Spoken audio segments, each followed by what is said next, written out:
Sexual attitudes and behavior. During the past several decades, there have been major changes within most Western countries in people's attitudes towards sex and in sexual behavior. For people who have lived throughout this period, the changes have seemed quite remarkable.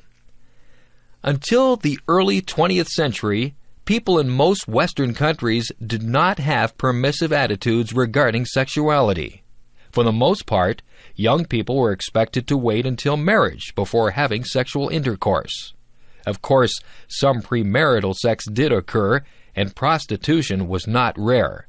However, sexual behavior was relatively restricted. As the 20th century progressed, there was a gradual trend toward liberalization of attitudes toward sex. However, this trend was greatly speeded after 1960, when the first birth control pills became available. These contraceptive pills made it possible for women to engage in sexual intercourse without much risk of an unwanted pregnancy. As a result, many women were more willing to have premarital sex than was previously the case.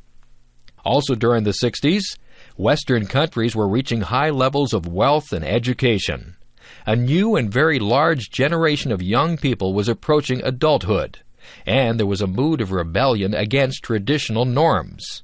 There was an increase in the number of people who engaged in sex before marriage, and also a greater openness about such behavior.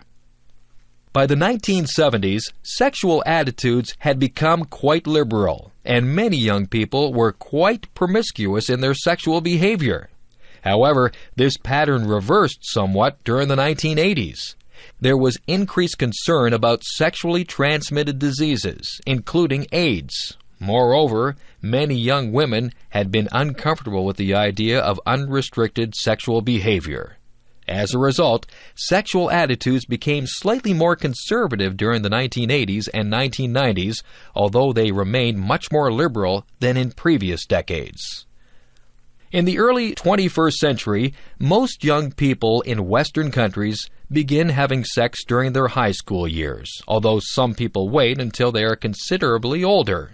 Some young people are promiscuous, but most engage in monogamous relationships that typically last for a period of several months or a few years.